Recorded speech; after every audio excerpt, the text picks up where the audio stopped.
మీ అందరికీ తెలియదు ఏంటంటే నేను రాజు గారిని నేను అంకుల్ అని పిలుస్తాను.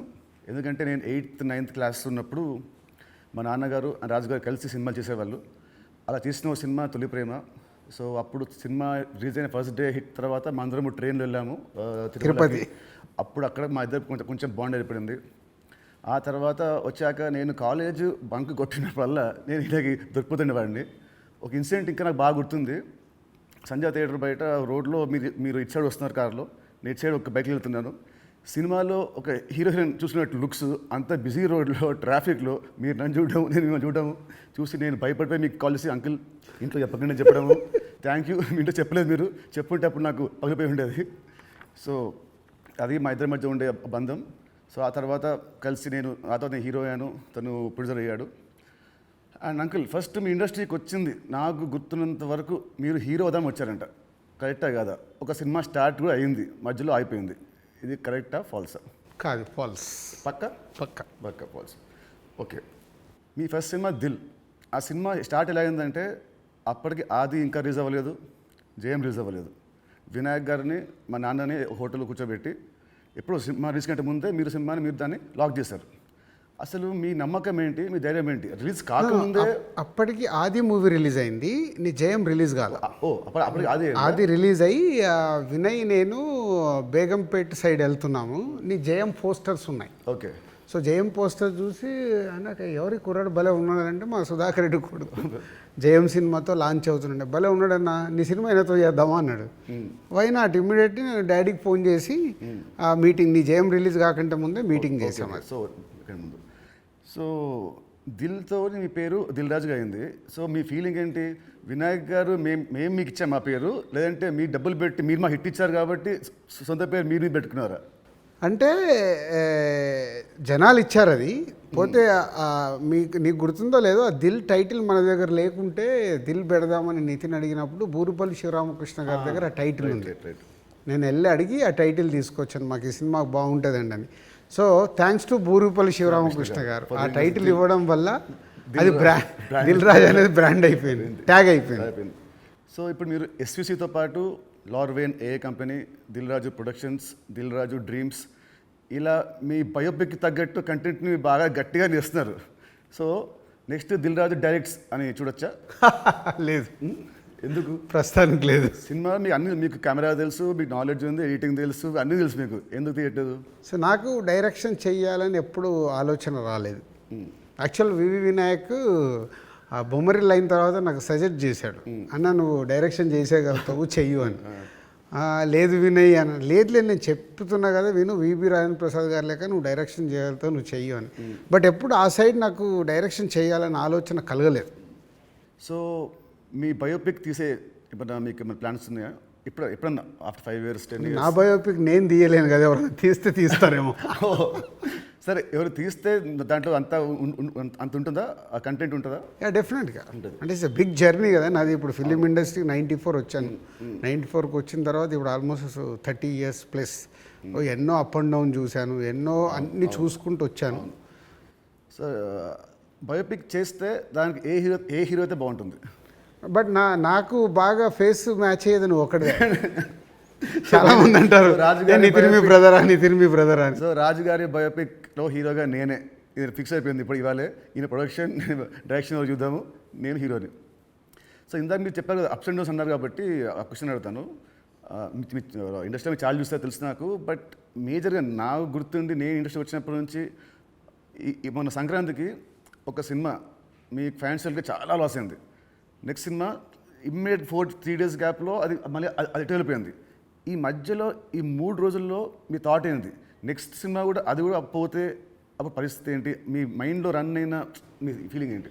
లేదు, అంటే నాకు ఇప్పుడు 10th సినిమా రిలీజ్ అయినప్పుడు నాకు అర్థమవుతుంది ఫైనాన్షియల్గా ఇది డ్యామేజ్ జరగబోతుంది. సో అటు డిస్ట్రిబ్యూటర్స్ అందరు కూడా లోలో ఉన్నారు. పోతే 14th రిలీజ్ అవుతున్న సినిమా షూర్ షాట్గా సూపర్ హిట్ అని చాలా గట్టి నమ్మకంతో ఉన్నాను. అంటే 90% నీకు తెలుసు, నేను ఎడిటింగ్ రూమ్లో చూసినప్పుడే నాకు చెప్పగలుగుతాను సినిమా వర్క్ అవుతుంది అవ్వట్లేదు. అట్లా సంక్రాంతికి వస్తున్నాం అనే సినిమా మీద ఐఎమ్ ఫుల్ కాన్ఫిడెంట్గా ఉన్నాను. సో ఆ 3 days అదే ఎనర్జీతో ఉన్నాను. ఎస్, నో ప్రాబ్లం, ఒకటి వస్తుంది, ఇది ఎంత డ్యామేజ్ అవుతుంది, అది ఎంత రికవర్ చేస్తారో నంబర్స్ తెలియదు, బట్ అది మ్యాజిక్ అనేది ఇట్స్ ఎ మిరాకిల్. బట్ ఆ పీరియడ్లో యూఆర్ కాన్ఫిడెంట్ మళ్ళీ ఇది అయిపోయింది మళ్ళీ నేను అంటే ఒక సినిమా రిలీజ్ ముందు నాకు మేబీ నా 6th సెన్స్ కావచ్చు, చూస్తున్న కంటెంట్ వల్ల కావచ్చు, చెప్పగలుగుతాను 90% మిస్ అవ్వను. సో దిల్ చేయడం వల్ల మీరు దిల్ రాజు అయ్యారు. బట్ నా దృష్టిలో మీరు బిల్ రాజు. ఎందుకు చెప్తాను. యాక్చువల్లీ చాలామంది ఆడియన్స్ కూడా చెప్పాలి ఇది. మామూలు చూస్తాను లాస్ట్ గత 1 year నుంచి మీ మీద వచ్చే నెగటివ్ ట్రోల్స్ కానీ ఇవన్నీ ఏవో వస్తుంటాయి కదా మామూలు ఆర్టికల్స్ అవి. 2005లో నేను సినిమా వేసాను, రామ్ సినిమా. అది రిలీజ్కి ఫైనాన్షియల్గా మేము చాలా అప్పుడు రిలీజ్కి మేము కొంచెం ఇబ్బందులు ఉండే. అండ్ అప్పుడు మాకు టర్మ్స్ అంతా బాగాలేవు, మా టర్మ్స్ మనకు. అయినా మీరు వచ్చి ఆ రోజు నైట్ ఒక పెద్ద అమౌంట్కి మీరు సైన్ చేశారు. సో టర్మ్స్ బాగాలేనప్పుడే మీరు నాకు హెల్ప్ చేశారు. ఇలాంటివి మీరు చాలామంది హీరోస్కి, చాలా ప్రొడ్యూసర్స్కి, డైరెక్టర్స్కి మీరు చాలా హెల్ప్ చేస్తారు. ఇది నాకు తెలుసు. సో ఈ మధ్య వచ్చి మీరు ఒక సినిమా బొక్కేస్తున్నారంటే అది నాకు I want clear to audience that ప్రతి సినిమా చిన్న పెద్ద లేకుండా అందరు హెల్ప్ చేసేవాడు మీరు. అండ్ దీంట్లో చాలా డబ్బులు మీకు చాలామంది మీకు వెనక్కి మీకు ఇచ్చారు లేరు కూడా నాకు తెలియదు. బట్ ఈ హెల్ప్ చేసిన ఇంతమంది మీరు కష్టాల్లో ఉన్నప్పుడు వీళ్ళు కూడా మీకు తిరిగి హెల్ప్ చేస్తారని అనుకుంటున్నారా? అంటే బేసిక్గా నా లైఫ్ స్టార్ట్ అయింది ఎక్కడ అంటే నితిన్, నా కాస్ట్యూమ్ కృష్ణ గారికి నేను చాలా స్టోరీలో చెప్పాను. అరుంధతి అనే సినిమా 36 lakhs కొంటే 2 lakhs నేను రిలీజ్ రోజు కట్టలేదు. తర్వాత తీసుకెళ్ళి ఆయన ఫోన్లు ఎత్తకుంటూ కూడా నేను పట్టుకొని వెళ్ళి 2 lakhs ఇచ్చి వచ్చాను. తర్వాత వారు నాకు పిలిచి పెళ్లి పందిరి చేసే వరకు వదిలిపెట్టలేదు. నిజంగా పెళ్లి పందిరి అనే సినిమా లేకుంటే ఐఎమ్ నాట్ దే, అసలు సినిమా ఇండస్ట్రీలో నేను లేను అనేది నేను గట్టిగా నమ్ముతాను. సో అంటే ఒక హానెస్ట్ అనేది ఒకటి ఎంత పని చేసిందో హెల్పింగ్ కూడా అంతే పని చేస్తుందని నేను నమ్ముతాను. నా లైఫ్లో ఇప్పుడు నువ్వు సంక్రాంతికి అడిగావు, ఇది రాకుంటే ఇది ఉండుంటే, అలాంటి ఒక 4-5 ఇన్సిడెంట్స్ ఉన్నాయి. అంటే నేను క్లోజ్ అయిపోయే ఇన్సిడెంట్స్. ఇప్పుడు అసలు సంక్రాంతికి వస్తున్నాము, రాకున్నా మాకేం కాదు, ఎందుకంటే ఆల్రెడీ ఎస్టాబ్లిష్ అయిపోయి ఉన్నాం. ఫైనాన్షియల్ డ్యామేజ్ వరకు 2 ప్రాపర్టీలు అమ్మేసి ముందుకు వెళ్ళిపోతాం, అది పెద్ద విషయం కాదు. కానీ నేను నార్మల్గా ఉన్నప్పుడు కూడా ఇలాంటి ఇన్సిడెంట్స్లోకి వెళ్ళి నేను దాటుకుంటూ వచ్చాను. అంటే అది ఎప్పుడు అదే నేను నమ్మేది, వెన్ వీఆర్ హెల్ప్కు మనం ముందుంటామో మన కష్టం వచ్చినప్పుడు భగవంతుడే తిరిగి ఇస్తాడని. అది నా లైఫ్లో 3-4 ఇన్సిడెంట్ నాకు సినిమా ఫీల్డ్లో జరిగాయి. దిల్ మీరు చేసినప్పుడు ఆ రోజుల్లో ఇట్ వాజ్ ఆ రోజు సినిమాకి ఖర్చు మీరు బాగా పెట్టారు. ఆ రోజు బాగా పెట్టారు. అండ్ అందుకే అప్పటికి మన వినాయక్ గారికి ముందు సినిమా కూడా అంత ఆడలేదు, బట్ స్టిల్ మీరు ఖర్చు బాగా పెట్టారు. ఆ సినిమా హిట్ అయింది, దాంతో మీ లైఫ్ మారిపోయింది. ఇప్పుడు తమ్ముడు సినిమాకు ఒక రిఫరెన్స్ లేకుండా కూడా మీరు ఈ సినిమాని ఇంత ఖర్చు పెట్టారు. దీని మీద నమ్మకం, కథ మీద నమ్మకమా, డైరెక్టర్ మీద నమ్మకమా, ఆర్ ఈ తమ్ముడు సినిమా మీకేం తెస్తుంది? పేరు తెస్తుందా, డబ్బు తెస్తుందా? అంటే ఈ సినిమాకు బేసిక్గా నేను క్రెడిట్స్ ఇచ్చేది డైరెక్టర్కే. ఎందుకంటే ఎంసీఏ అండ్ వకీల్ సాబ్ తర్వాత ఆయన రాసుకున్న కథని ఇప్పుడు ఉన్న సినారియోలో అంటే ప్రేక్షకుల్ని థియేటర్కి తీసుకొచ్చి ఒక ఎక్స్పీరియన్స్ ఇవ్వాలని ఏదైతే చూశాడో, అందుకే నువ్వు కూడా షూటింగ్లో చూసినావు, ఆయన తీసుకుంటూ వెళ్తుంటే నేను ఎప్పుడు ఆపలా. ఒక డైరెక్టర్ ఏమో అడుగుతున్నాడు, ఎలా అచీవ్ చేయాలి, అది అచీవ్ చేయండి అని చెప్పా. అది అయిపోయిన తర్వాత నేను ఎప్పుడైతే యావిడ్ రూమ్లో సినిమా చూసుకున్నానో అప్పుడు నాకు అది ఎస్, వేణు అడిగింది ఇచ్చాను కాబట్టి ఆయన ఈ సినిమాని ఇవ్వగలుగుతున్నాడని. ఈవెన్ రాత్రి ఇప్పుడు నువ్వు ఒక భయంలో ఉన్నావు, ఎందుకంటే మనం లోలో ఉన్నప్పుడు చాలా భయంలో ఉంటాం. నేను అవన్నీ చూసేశాను. నైట్ నువ్వు నాకు ఫోన్ చేసి ఒక రీల్ చూసేసి ఒక ఎగ్జైట్మెంట్తో ఫోన్ చేసావు. ఎందుకు? అది ఇప్పుడు మనం చూస్తున్నాం, ఒక సినిమా ఇలా షేప్ అయింది, సౌండ్తో ఇలా చూసినప్పుడు ఇలా ఉంది, ఒకటి ఉంటుంది కదా, అదే ఎగ్జైట్మెంట్. అదే నన్ను తమ్ముడికి ఎంతైనా ఆలోచించకుండా డైరెక్టర్ అడిగినట్టు చేయమని చెప్పాను. అండ్ దిల్ అప్పుడు కానీ లేదా మన లాస్ట్ సినిమా శ్రీనివాస్ కళ్యాణ్ కానీ మీరు షూటింగ్కి మీరు ఆల్మోస్ట్ ఎవ్రీడే వచ్చేవారు. ఈ సినిమాకి మీరు ఉట్టి 2 సార్లు వచ్చారు, అది కూడా గంట సేపు. ఎందుకు? డైరెక్టర్ మీద నమ్మకమా, లేదా మీరు బిజీగా ఉండి మీరు మా సినిమాని మీరు పట్టించుకోలేదా? అంటే 2 things. ఇప్పుడు అనిల్ రావిపూడి కానీ, వంశీ పైడిపల్లి కానీ, అలాగే ఇప్పుడు శ్రీరామ్ వేణు కానీ, అంటే నాతో వాళ్ళందరికీ big journey, number of movies చేస్తున్నాం. అంటే వాళ్ళ వేవ్ లెంత్ ఏంటో నాకు తెలుసు. సో తెలిసినప్పుడు నేను వాళ్ళ దాంట్లో నేను ఇంటర్ఫేర్ కాను. సో నాకు కథ దగ్గర అనిపించింది చెప్తాను, ఎడిటింగ్ రూమ్లో అనిపించిందే చెప్తాను. నాకు ఇలా అనిపిస్తుంది, మీరు చూసుకోండి, ఇలా చెయ్యండి అని నేను చెప్పను వాళ్ళకు. ఎందుకంటే వాళ్ళకి నాకు క్వశ్చన్ వేస్తే దే విల్ అండర్స్టూడ్, అంటే నేను ఏం ఫీల్ అవుతున్నాను ప్రేక్షకుల్లాగాని. కొంతమంది దర్శకులతో ఇలా నాకు సింక్ అవుతుంది, అలా సింక్ అయిన వాళ్ళే వీళ్ళు. అందుకే వీళ్ళతో నంబర్ ఆఫ్ సినిమాలు చేసినా వాళ్ళు అది అవుట్పుట్ తెచ్చుకోవడానికి వాళ్ళే ఎక్కువ కష్టపడతారు, ఎందుకంటే వాళ్ళకు రిజల్ట్ కావాల్సిందే కదా. సో నేను ఇప్పుడు శ్రీనివాస కళ్యాణం ఉంది, ఇప్పుడు శతమానం భవ తర్వాత శ్రీనివాస కళ్యాణం చేస్తున్నాను కాబట్టి ఫుల్ టైం సో అక్కడే ఉండి ఎలా తీయాలి ఏంటి, సో ఏదైనా తప్పు జరుగుతుంటే కూడా సతీష్కు చెప్పి కరెక్ట్ చేయడం. సో అది నా ప్రాసెస్, ఏ సినిమాకు ఉండాలి ఏ సినిమాకు ఉండకూడదని నేను ముందే ఫిక్స్ అవుతాను. సో తమ్ముడు అనేది దిల్ రాజు సినిమానా లేదంటే వేణుశ్రీరామ్ సినిమా? వేణుశ్రీరామ్ సినిమా 100% No మొత్తం doubt. Inter credit. సో ఇంకోటి ఇప్పుడు మామూలుగా మిమ్మల్ని ఏం అడుగుతారు, ఇప్పుడున్న దిల్ రాజు పాత దిల్ రాజుకి ఏం చెప్తాడని అందరూ అడుగుతారు. నేను అడిగేది అంటే అప్పుడున్న ఓన్లీ రాజు ఇప్పుడున్న దిల్ రాజుకి ఏం చెప్తాడు? అది 22 years జర్నీ. అంటే అంటే సినిమా అంటే దిల్లు సినిమా నీకు మనకు అండర్ ప్రొడక్షన్లో ఉన్నప్పుడు షూట్ జరుగుతున్నప్పుడు నీకు దుబాయ్లో సాంగ్ చేస్తుంటే సడన్గా బైక్ స్కిడ్ అయ్యి నీ కాలు పైన పడింది. కాలు పైన పడితే మధ్యాహ్నంకి వెళ్ళి షూటింగ్ ఆపేసాం. అది నాకు ఫస్ట్ ఫిలిం. షూటింగ్ ఆపేసిన తర్వాత చిన్న నీకు ఎయిర్లైన్ ఫ్రాక్చర్. వినాయక్ ఇక్కడ ఉన్నాడు, నెక్స్ట్ ఠాగూర్ సినిమాలో బిజీగా ఉన్నాడు. అన్న మీరు వెళ్ళి సాంగ్స్ తీసుకొని రండి అన్నాడు. నీకు ఎయిర్లైన్ ఫ్రాక్చర్ అయ్యి మన హోటల్కి వెళ్ళిన తర్వాత ఇంకా మనం నెక్స్ట్ డే షూటింగ్ చేయడానికి స్కోప్ లేదు, ప్యాకప్, అందరు రిటర్న్ వెళ్ళిపోవాలి. సో అప్పుడు లక్ష్మణ్ అంకులు శిరీష్ అంకులు టెన్షన్లో ఉన్నారు, నేనేమో వెళ్ళిపోయి పడుకున్నాను. పడుకొని 4 o'clock లేసేసి శంకర్ మాస్టర్ డోర్ కొట్టి, మాస్టర్ రేపు నైట్ వెళ్ళిపోవాలి, నీకు ఇప్పుడు 2 పాటలలో ఏమేమి బ్యాలెన్స్ ఉన్నాయో ఒక్కసారి లిస్ట్ రాయని 6 గంటల వరకు కూర్చొని ఆయనతో రాపిచ్చి, ఇవి నితిన్ కాలు కింద పెట్టకుండా నువ్వు ఎలా మేనేజ్ చేయగలుగుతావు అంటే శంకరు నేను మళ్ళీ డిఓపిని పిలుచుకొని మేము కూర్చొని డిజైన్ చేసాం.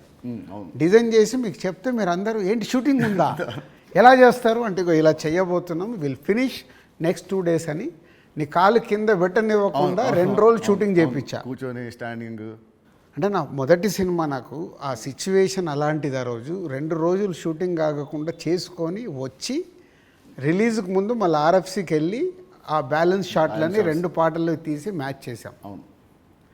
అంటే అది నా ప్యాషన్. అంటే మొదటి సినిమాలోనే నేను ఒక సమస్య వస్తే దాన్ని జాగ్రత్తగా హ్యాండిల్ చేసుకుని సినిమాకి ఎలాంటి డ్యామేజ్ జరగకుండా చేయగలిగా. అదే మామూలు రాజు నుంచి దిల్ రాజుగా షిఫ్ట్ అవ్వడం. అంటే నాట్ ఓన్లీ దిల్, ఇలాంటి సో మెనీ ఫిలిమ్స్కి సో మెనీ ఎప్పుడు వస్తూనే ఉంటాయి. అవన్నిటిని జాగ్రత్తగా హ్యాండిల్ చేసుకుంటే 58 సినిమాలకు రీచ్ అయ్యాను. అదే ఫస్ట్ సినిమా దిల్లప్పుడు కూడా మీ అన్నింటిలో మీరు చాలా మీరు ఇన్వాల్వ్ అయ్యేవారు. ప్రతి దాంట్లో స్టోరీల నుంచి సీన్స్ నుంచి కొన్ని సీన్స్ మీకు నచ్చకుంటే మీ వినాయక్ మీరు చెప్పలేకపోతే మీరు నా చెప్పేవాళ్ళు, నితిన్ చెప్పా ఈ సీన్ బాగా గుర్తున్నా దాంట్లో ఉంటుంది ఒక ఎపిసోడ్, ఒకటి టాలీగట్ ఎపిసోడ్ ఉంటుంది ఒకటి, అది సినిమా లేదు. సో అది సో మీ ఉత్సాహాన్ని చూసే సుకుమార్ గారు సినిమా రైటర్ కదా, ఆయన పెట్టాడు సినిమాలో ఒక డైలాగ్ వస్తుంది, మై నేమ్ ఇస్ రాజు అంటే ఒకటి వచ్చి ఎందుకంత ఫోజు మిమ్మల్ని చూసే పెట్టాడు డైలాగ్, గుర్తున్నా బోర్డు మీద రాసి బోర్డు మీద. సో 2003 రాజుగారి దగ్గర ఉన్నదేంటి, ఇప్పుడు రాజుగారి దగ్గర లేనిదేంటి? ఉన్నది 2003కి ఇప్పటికీ ఉన్నది. సినిమా అంటే అవలీలగా ఎక్స్పీరియన్స్తో పాటు వచ్చిన ఎక్స్పీరియన్స్తో పాటు సో ఈజీగా ఎలాంటి సిచ్యువేషన్ అయినా హ్యాండిల్ చేసే కెపాసిటీ అండ్ సినిమా పైన ఇంకా అవగాహన ఉంది. ఇది సాధించాను. లేనిది 2003 నుంచి 2010 వరకు ఒక్కొక్క సినిమా తీస్తూ ఒక్కొక్క కొత్త డైరెక్టర్తో జర్నీ చేస్తూ అద్భుతమైన జాబ్ సాటిస్ఫాక్షన్తో జర్నీ చేశా. 2014 తర్వాత అంటే ఆ పీరియడ్ తర్వాత నంబర్ ఆఫ్ ప్రొడక్షన్స్కు షిఫ్ట్ అయిపోయి సో దాన్ని ఎంజాయ్ చేయలేకపోతున్నా. అది ఇప్పుడు లేదు, ఆ ఎంజాయ్మెంట్ లేదు. Job satisfaction, enjoyment, job satisfaction ఉంది, ఎంజాయ్మెంట్ అంటే మార్నింగ్ 7కు నేను లొకేషన్కి వెళ్ళిపోయి ఈవినింగ్ ప్యాకప్ వరకు ఉండి మళ్ళీ వచ్చి నెక్స్ట్ డే సీన్ గురించి వెళ్ళి ఆఫీస్లో కూర్చొని 10 వరకు కూర్చొని అదొక ఎంజాయ్మెంట్ నాకు. I'm missing that. ఇప్పుడు ఆడియన్స్ సినిమా థియేటర్కి చెప్తారు మామూలు, ఇప్పుడు ఆడియన్స్ ఇప్పుడు ఎక్కువ రావట్లేదు, అది ప్రొడ్యూసర్గా ఏం చేయాలో మీరు చెప్తున్నారు. ఫర్ అ చేంజ్ మీరు హీరో అయితే హీరోగా మీరు ఆడియన్స్ థియేటర్ రావడానికి మీరు ఏం చేస్తారు? ప్రొడ్యూసర్గా చెప్తున్న దిల్ రాజు చెప్తున్న అన్ని పాయింట్స్ని నేను నితిన్ ప్లేస్లో ఉంటే నేను ముందడిగేసి అరే ఇవన్నీ ముందు మొదలు పెడదామని మొదలు పెడతాను. సరే, దిల్కి అండ్ తమ్ముడికి ఈ మధ్యలో మీరు నా ఏమంటారు నా పర్ఫార్మెన్సా నాలో చూసిన చేంజ్ ఏంటి, మార్పు ఏంటి, ప్లస్ అండ్ మైనస్? ప్లస్లు చాలా నువ్వు అప్పటికి ఇప్పటికీ ఏంది న్యాచురల్గా ఒక 22-23 ఇయర్స్ నువ్వు యాజ్ యాక్టర్గా ఇక్కడ వరకు జర్నీ చేసావు. అంటే నాకంటే సీనియర్ నువ్వు యాక్చువల్ 1 ఇయర్ సీనియర్.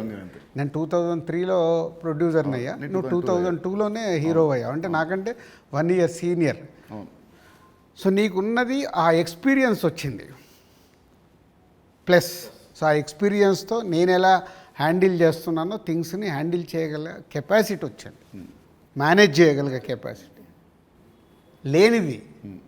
అంటే 23 సంవత్సరాలలో నువ్వు అంటే ఇప్పుడు ఒక దిల్ రాజుగా నేను నీకంటే జూనియర్ని 1 ఇయర్ని సాధించుకుంటూ ఒక టాప్లోకి వచ్చా. నితిన్ని నేను అలా ఊహించా. నేను దిల్ సినిమా చేస్తున్నప్పుడు, ఆర్య సినిమా చేస్తున్నప్పుడు బన్నీని, దిల్ సినిమా చేస్తున్నప్పుడు నిన్ను, అంటే వీళ్ళు నాకు ఫ్యూచర్ స్టార్స్ అని ఊహించా.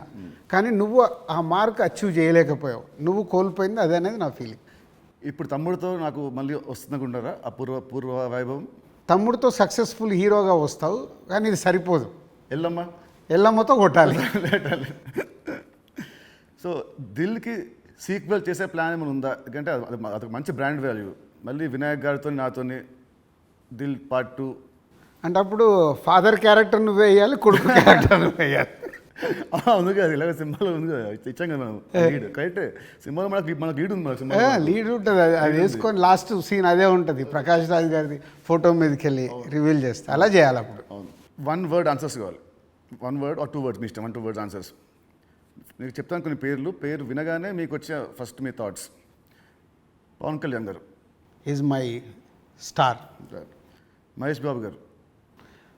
మహేష్ గారు మా ఇద్దరికి ఒక తెలువని అండర్లింక్ ఉంటుంది. ప్రభాస్ గారు ఈజ్ మై డార్లింగ్. ఎన్టీఆర్ గారు. మై నాన్న. నాన్న అని పిలుస్తాను నేను. ఓ అదేంటి, ఇంకేంటి? అది అప్పుడు తారక్తో డిస్ట్రిబ్యూటర్గా ఉన్నప్పుడు క్లోజ్నెస్ ఉండి బృందావనం చేస్తున్నప్పుడు అప్పటికి కొడాలి నానిగారు వీళ్ళందరూ తారక్తో ఉండేవాళ్ళు. వాళ్ళందరూ నాన్న నాన్న అని పిలిస్తే నాకు అది ముద్దుగా అనిపించేది. అంటే నాకు ఈ అవకాశం ఉంది కదా అని అప్పటి నుంచి నేను కంటిన్యూ. తారక్ నన్ను అన్న అంటాడు, నేను నాన్న అంటాడు. బాగుంది. Charan garu. His megastar son. So ఒక సినిమా అంటే ప్యాషన్గా మెగాస్టార్ సన్ అయినా ఎదుగుతూ వచ్చిన is a star hero. Allu Arjun garu. Bunny is my brother. Next Sirish Reddy garu. Sirish అందరికీ తెలిసింది మై బ్రదర్.